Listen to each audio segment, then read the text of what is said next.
Hello everyone, welcome to my channel. So guys, आज हम MSc second semester physical chemistry के topic ले रहे हैं, structure of double layer interface. काफ़ी ज़्यादा इंपॉर्टेंट टॉपिक है, हमेशा एग्जाम में आता है, इसलिए आपको इसको अच्छे से कंप्लीट करके जाना है। और ये टॉपिक हमने इलेक्ट्रोकेमिस्ट्री यूनिट से लिया है, ठीक है। तो इसमें फर्स्ट जो थ्योरी है वो है Helmholtz Perrin theory, HP theory भी इसको कहते हैं, ठीक है। तो देखते हैं आगे। तो इसके अनुसार किसी चेंजेड मेटेलिक सरफेस, क्या कह रहे हैं कि किसी चेंजेड मेटेलिक सरफेस पर बनने वाली इलेक्ट्रिक डबल लेयर सिस्टम को एक दो प्लेट कैपेक्टर के समान माना जा सकता है। यहाँ चार्जेड सरफेस पर केशन अथवा एशन अब्जॉर्ब होकर स्टैटिक प्लेट का फॉर्मेशन करते हैं, जिसके अपोजिट काउंटर आयन एक्यूमुलेट होकर परफेक्ट काउंटर आयन प्लेट का निर्माण करते हैं, जहां दोनों प्लेट के मध्य का इंटरवल मोलिकुलर साइज की ऑर्डर का होता है तथा प्लेट्स के मध्य लीनियर पोटेंशियल ड्रॉप ऑब्जर्व होता है, ठीक है।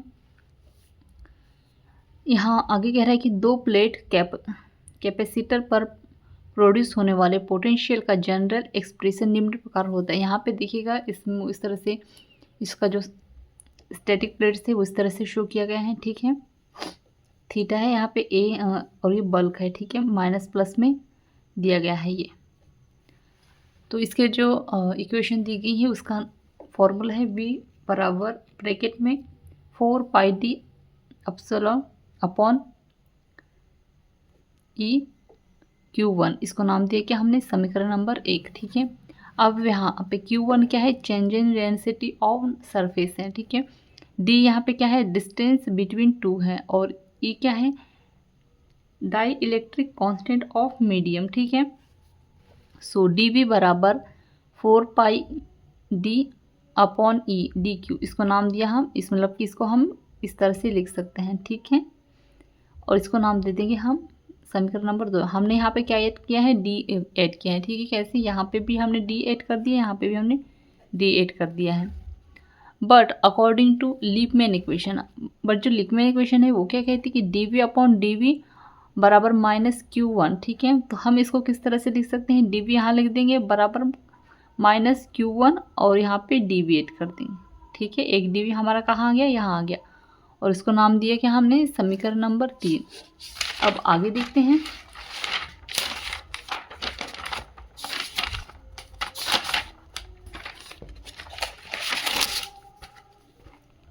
आगे देखेंगे, अतः इक्वेशन 2 और 3 से तो dV बराबर माइनस 4 पाई डी अपॉन ई Q1 पॉइंट डी Q1, और इंटीग्रेशन करेंगे तो V बराबर माइनस 4 पाई डी अपॉन ई और Q1 square upon 2 plus I, इसको नाम दिया हमने समीकरण नंबर 4। वे है यहाँ पे I क्या है, इंटीग्रेशन कांस्टेंट है, ठीक है।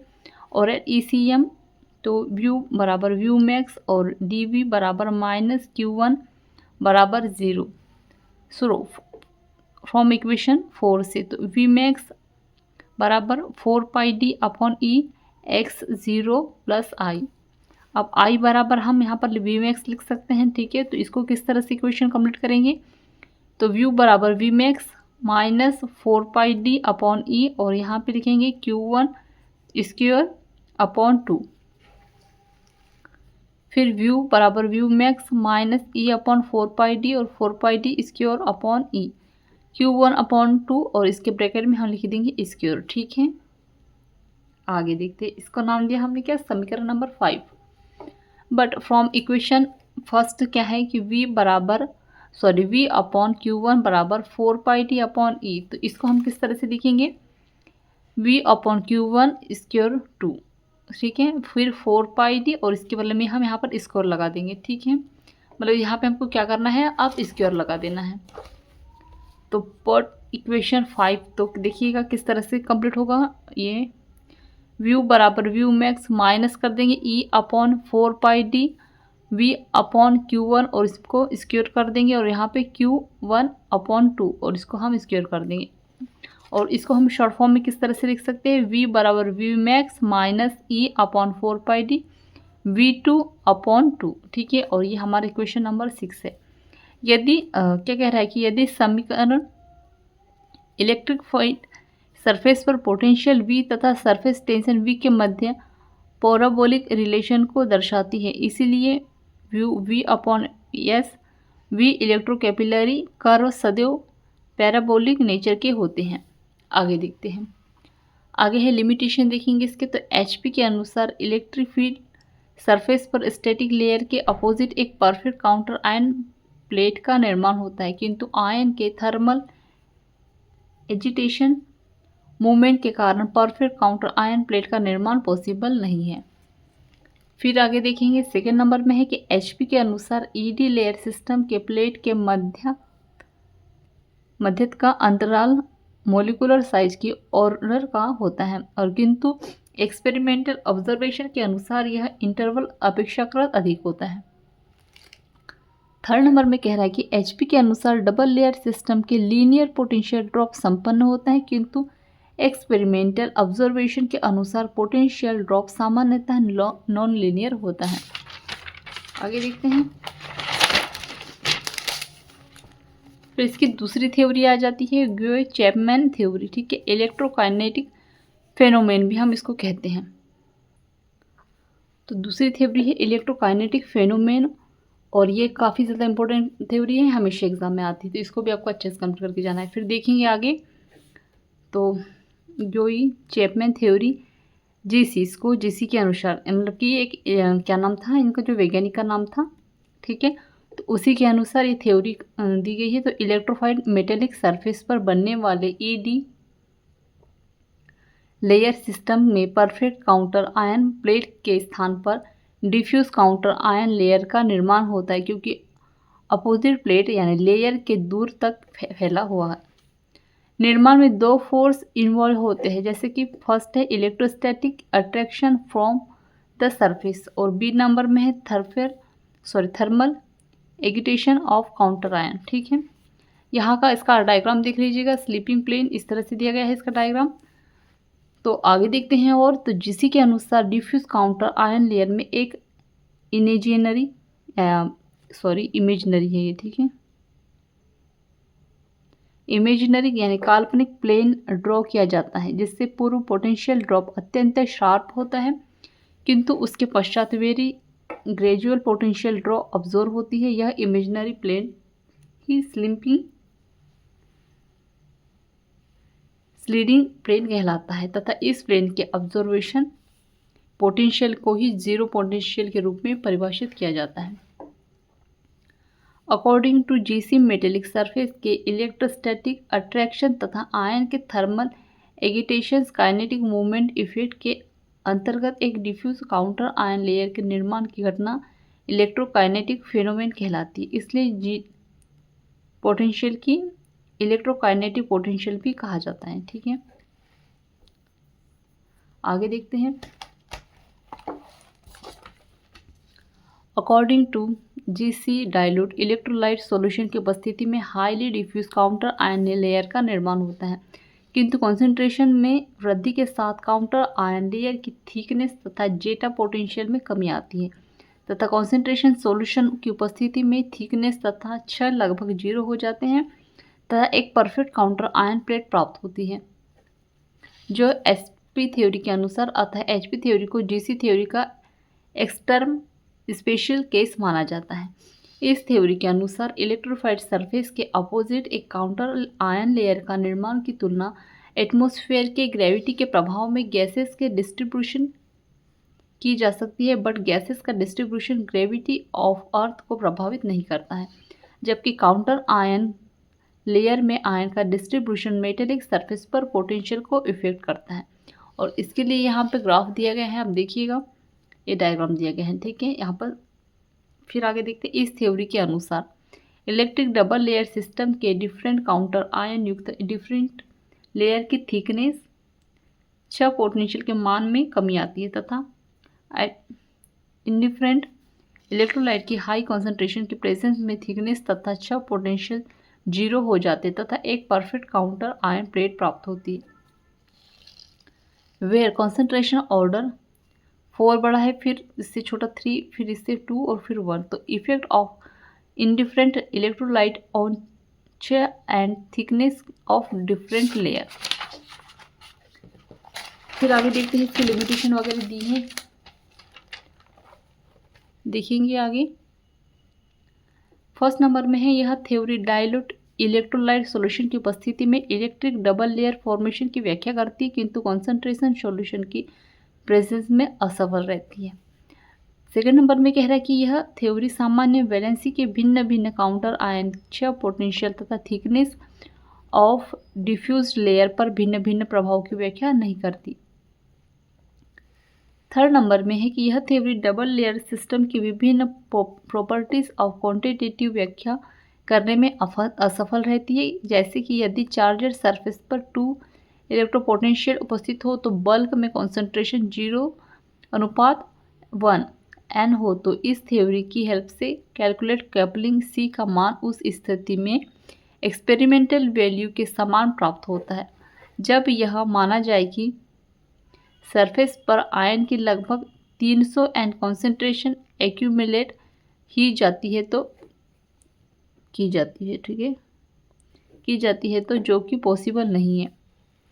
आगे देखते हैं थर्ड वाली जो हमारी थ्योरी है वो है स्टेरन थ्योरी।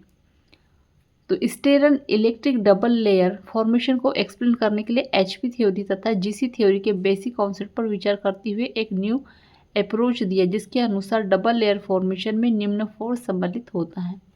ठीक है, मतलब कि ये जितनी भी थ्योरी थी क्या है, आपस में कनेक्टेड है। ठीक है, आगे देखते हैं। और स्टेरन थ्योरी का जो डायग्राम है वो इस तरह से कंप्लीट होता है। ठीक है, फिर है strong but short range electrostatic force. Second number में है weak but long adsorption force, और थर्ड नंबर में है थर्मल एजिटेशन ऑफ आयंस। फिर आगे देखेंगे स्टेरन के अनुसार, स्टेरन क्या है, एक वैज्ञानिक का नाम था और उन्हीं के अनुसार ये थ्योरी दी गई है। ठीक है, उन्हीं के नाम पे ये थ्योरी का नाम रखा है। तो इलेक्ट्रिफाइड सरफेस के नेगबोरिंग रीजन के स्ट्रॉन्ग इलेक्ट्रोस्टैटिक फोर्स प्रभाव होते हैं, जिसके कारण एक डेनी काउंटर आयन लेयर का निर्माण होता है, जिससे शार्प पोटेंशियल ड्रॉप ऑब्जॉर्व होता है। यह लेयर की HP लेयर अथवा स्टेरन लेयर कहलाती है, किंतु इस लेयर के पश्चात इलेक्ट्रोस्टैटिक फोर्स समाप्त हो जाते हैं तथा वीक ऑब्जर्वेशन फोर्स के प्रभाव में loosely packed counter ion layer का निर्माण होता है, जिसमें ग्रेजुअल पोटेंशियल ड्रॉप ऑब्जर्व होता है। इसलिए यह लेयर GC लेयर और ऑब्जर्वेशन लेयर कहलाती है। इस थ्योरी के अनुसार स्लीपिंग प्लेन GC लेयर और लेयर में और दोनों लेयर के मध्य डिवाइडिंग प्लेन पर प्रेजेंट होता है। इसलिए डिवाइडिंग प्लेन पर उपस्थित पोटेंशियल का मान अलवाइज पोटेंशियल के बराबर और अधिक होता है। ठीक है, या तो बराबर होगा या क्या होगा, अधिक होगा। आगे देखते हैं स्टेरन के अनुसार इलेक्ट्रोस्टैटिक फोर्स तथा ऑब्जर्वेशन फोर्स के आधार पर विभिन्न काउंटर आयन के जेटा पोटेंशियल तथा थिकनेस ऑफ डिफ्यूज लेयर पर प्रभाव को एक्सप्लेन किया जा सकता है। यदि आयन्स की वैलेंसीज डिफरेंट हो तो हायर वैलेंसीज युक्त आयन के लिए अधिक स्ट्रॉन्गर इलेक्ट्रोस्टैटिक फोर्स लगते हैं।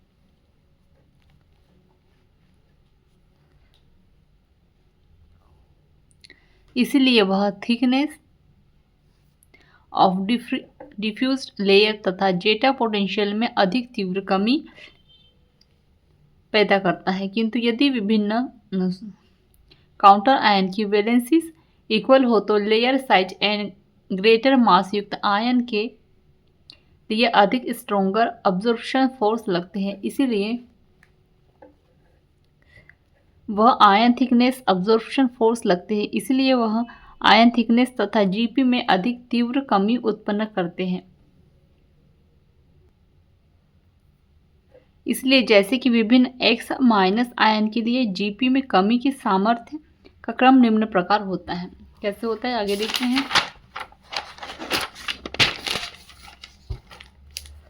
इस तरह से, ठीक है, फ्लोरीन क्लोरीन ब्रोमीन आयड, इस तरह से। ठीक है, फिर आती थर्ड जो थ्योरी है ग्रेहम थ्योरी। ठीक है, और इसका जो डायग्राम है वो इस तरह से बनता है। फिर आगे देखते हैं इलेक्ट्रोफाइड सरफेस पर इलेक्ट्रिक डबल लेयर फॉर्मेशन को एक्सप्लेन करने के लिए जी ग्राहम ने मल्टीप्लेट लेपिसिटर सिस्टम की धारणा दी और ग्राहम के अनुसार इलेक्ट्रिफाइड सरफेस के नेगबोरी रीजियन में स्ट्रॉन्ग इलेक्ट्रोस्टैटिक फोर्स प्रभावी होते हैं, जिसके कारण फोर्स काउंटर आयन की डेंजल पैकिंग संपन्न होती तथा शार्प पोटेंशियल ड्रॉप ऑब्जर्व होता है। यह रीजियन लेयर की इनर हेल्महोल्ट्ज़ प्लेनर या फेस IHP शॉर्ट फॉर्म है, जो HP लेयर के रूप में व्यवहार करता है, किंतु IHP के पश्चात आने वाले रीजियन में इलेक्ट्रोस्टैटिक फोर्स नेग्लिजिबल हो जाते हैं तथा वीक ऑब्जर्वेशन फोर्स के प्रभाव के सॉल्वेट काउंटर आयन की लूज पैकिंग के फलस्वरूप एक डिफ्यूज लेयर का निर्माण होता है जिसमें ग्रेजुअल पोटेंशियल ड्रॉप ऑब्जर्व होती है। यह लेयर की outer helmet voltage phase OHP कहलाती है, जो GC लेयर के रूप में व्यवहार करती है। फिर ग्राहम के अनुसार मल्टीप्लेट कैपेसिटर के रूप में बिहेव करने वाले इलेक्ट्रिक डबल लेयर सिस्टम की रिजल्टेंट कैपेसिटी C के जनरल एक्सप्रेशन निम्न प्रकार होता है। आगे देखते हैं, तो ये इस प्रकार है 1/C बराबर 1/C m-1 प्लस ब्रैकेट में है 1/C1 -2 प्लस 1/C1 और फिर है 1 - SC/CQm। ठीक है, वह यहाँ पे जो CM-1 है वो क्या है, capacity for the metal and IHP capacity system है। ठीक है, फिर जो C1 -2 कैपेसिटी फॉर IHP और OHP कैपेसिटर सिस्टम है। फिर आगे है C1 कैपेसिटी फॉर OHP और माइनस बल्क कैपेसिटर सिस्टम है। SC है rule of the change in concentration of counter ions. फिर SQM है in bulk with respect to the variation in change और मेटेलिक सरफेस। यदि मेटेलिक सरफेस पर charge में परिवर्तन से बल्क में काउंटर आयन कॉन्सेंट्रेशन प्रभावित न हो तो del C/SQM बराबर 0 and contribution of OHP bulk system to the C in negligible then। तो ये इस तरह से होगा 1/C 1/CM -1 प्लस 1/C1 -2। फिर आगे देखते हैं, डबल इलेक्ट्रिफाइड सरफेस पर बनने वाले इलेक्ट्रिक डबल लेयर सिस्टम को triple and double capacitor system माना जा सकता है। आगे देखते हैं,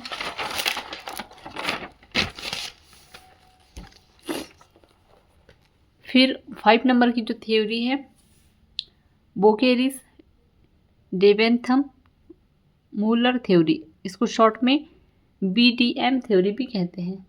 आगे देखते हैं, BDM के अनुसार अधिकांश मेटल इलेक्ट्रोपॉजिटिव नेचर के होते हैं तथा इलेक्ट्रिक डबल लेयर फॉर्मेशन के दौरान केशन द्वारा सरफेस पर स्टोटिक प्लेट का निर्माण किया जाता है, किंतु कुछ मेटल्स अत्यंत कम इलेक्ट्रोपॉजिटिव अथवा इलेक्ट्रोनेगेटिव नेचर के होते हैं। अतः जब इन मेटल्स को इलेक्ट्रोलाइट सॉल्यूशन के कॉन्सेंट्रेट में रखा जाता है तो आयन तथा पोलर सॉलिड मॉलिक्यूल सरफेस पर अब्जॉर्व होकर स्टैटिक प्लेट का निर्माण करते हैं।